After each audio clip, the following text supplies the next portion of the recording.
coming soon to theaters.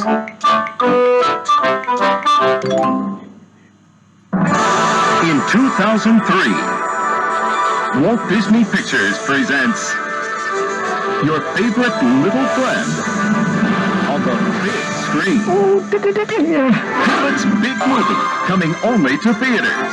Join us for an exclusive sneak peek as we return to the 100-Acre Wood in a charming new story about one very special hero. Piglet. My friends, Winnie. We are counting on you, Piglet, who's small in stature, but large in heart. To help bring the 100-Acre Wood to life, Disney enlisted the musical talents of Grammy Award winner Carly Simon, who composed 5 new songs and performs all the music in the movie. Without a doubt, Disney movies have had an impact on my music. I couldn't be happier to be a part of this legacy that Disney started. And to continue the musical legacy of Winnie the Pooh, Carly drew inspiration from the endearing 100-Acre Wood characters loved by generations. To me, it's about identification with the characters.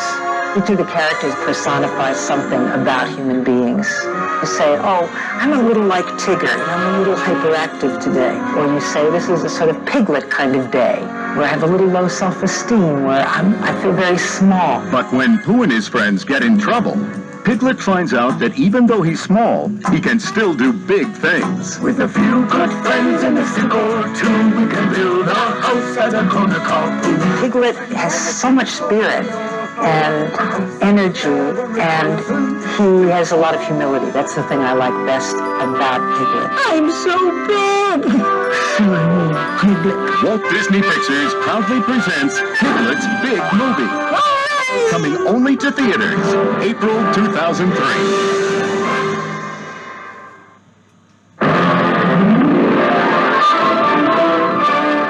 Now a very special program, The Many Adventures of Winnie the Pooh, the story behind the masterpiece.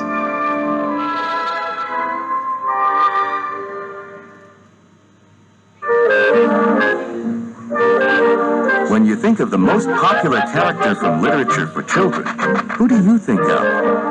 Think. Here's a clue. He's a bear. Winnie the Pooh?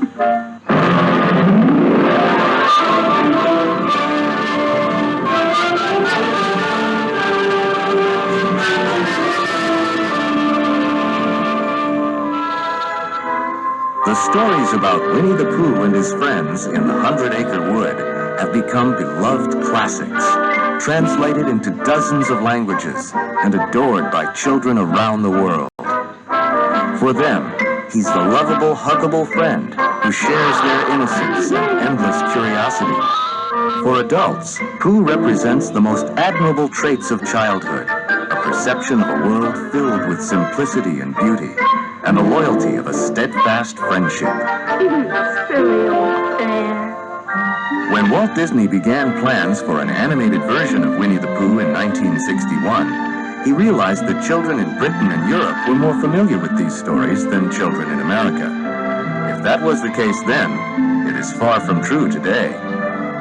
Winnie the Pooh toys, games, and the cuddly stuffed animals are many a child's best friend. This is only appropriate, since that is how Winnie the Pooh came to be. This stuffed bear was a gift to A.A. Milne's son, Christopher Robin, on his first birthday. Edwin Bear was renamed Winnie the Pooh based on a Canadian black bear at the London Zoo named Winnipeg and a swan named Pooh. Mr. Milne was a successful author and playwright, and the friendship between Christopher Robin and Pooh was the inspiration for a set of verses for children. These stories also featured other characters from Christopher Robin's nursery, including the timid piglet, the ever-gloomy donkey named Eeyore, and the constantly bouncing tiger called Tigger. A frequent visitor to the Milne family's Sussex estate was English artist Ernest H. Shepard. His affectionate sketches of Christopher Robin with his menagerie of stuffed toys were the perfect complement for the Pooh stories. In 1924, A.A. Milne's first verses were combined as a book, titled When We Were Very Young. It was an immediate success in Britain, and would be the first of 4 Winnie the Pooh books that would be published over the next 4 years. The adventures in these books started out as bedtime stories told to Christopher Robin, but soon they were being read to boys and girls everywhere. A continent away, Walt Disney was one of those parents who fondly recall sharing these stories with their children. Back when Walt Disney's daughters were small, Mrs. Disney used to read stories to the daughters in the evening. She'd read them the Mary Poppins stories, she'd read them the Winnie the Pooh stories. And Walt Disney used to hear the laughter coming out of his children's bedroom, and he knew they were really enjoying these stories, and so he remembered that. Walt called us one day and he says, I have an idea about Winnie the Pooh. We ought to do that. Do you guys know Winnie the Pooh? And I says, well, I remember hearing about this book, this story when I was stationed in England during the war. And Walt says, yeah, these are good stories. You make a little feature out of these. Walt acquired the rights to the Winnie the Pooh books in 1961 and started plans for a musical animated feature-length film to be produced and directed by Disney veteran Wolfgang Reitherman. Willie Reitherman was really the key factor behind these pictures. He, in a large way, was responsible for the art direction on it, too, starting with the book stuff, like having Christopher Robin swinging on the page with all the printing. So you're always aware that this is a book that the kids can read and something that they can get involved in. He had Walt's spirit in him, and Willie never gave up trying to make things better. The talented songwriting team of Richard M. and Robert B. Sherman are renowned for their songs for Mary Poppins in 1964 and The Jungle Book in 1967. Walt personally enlisted them to work their magic for Winnie the Pooh. Dick and Bob were like a song and dance team. Dick would get on the piano and play a little melody, and Bob would come up with a lyric to it. Dick was a real showman, and I think Walt really loved it. He never, ever wanted us to, in any of his projects, just write a song to be sung. He wanted a song to move the story forward. I'm just a little black rain cloud. Walt wanted the songs for Winnie the Pooh to be eminently singable and very simple, and yet try to be original and whimsical. The breakthrough came when our very first song, we knew we were going to write a title song. And so we decided to set the scene and make it very gentle and sweet. And it was kind of like a love song to this whole idea of being young and believing in little teddy bears and little piglets. And it went something like this. Winnie the Pooh, Winnie the Pooh, chubby little chubby, all stuffed with fluff. He's Winnie the Pooh, Winnie the Pooh, willy silly over there. Pooh, of course, was basically a honey lover. He loved to eat honey and guzzle lots and lots of good sweet things. And so he would exercise for different reasons. Try to build up his appetite. Yeah, he did it just for the opposite reason than we would do it.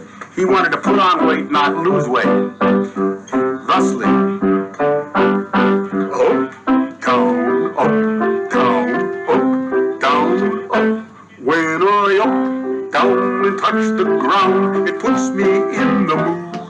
Up, down and touch the ground, in the mood for food. I am snooping around and I have found, speaking pounded wine, I improve my appetite when I exercise. For many thousands of people, the characters from the Winnie the Pooh stories were defined by Ernest Shepard's charming book illustrations. Walt realized the value of staying consistent with his audience's childhood memories of these tales and insisted that his artists adhere as much as possible to the original designs of the characters. Actually, there was a little bit of a conflict of whether we should use Shepard's illustrations or come up with our own. Walt decided, no, we'd come up with our own design of Winnie the Pooh, not getting away completely from Shepard's illustrations, which are beautiful things, but we had to make them Disney.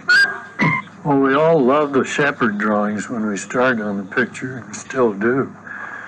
But you can't take something like that is drawn only in certain views we have to be able to draw the character in every position, every view. So we had to design our own characters.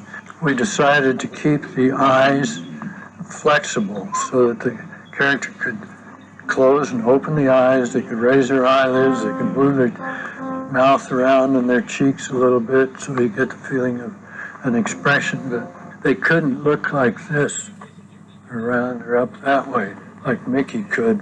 We had to do it by turning the head. Actually, it was better because it made him look more doll-like.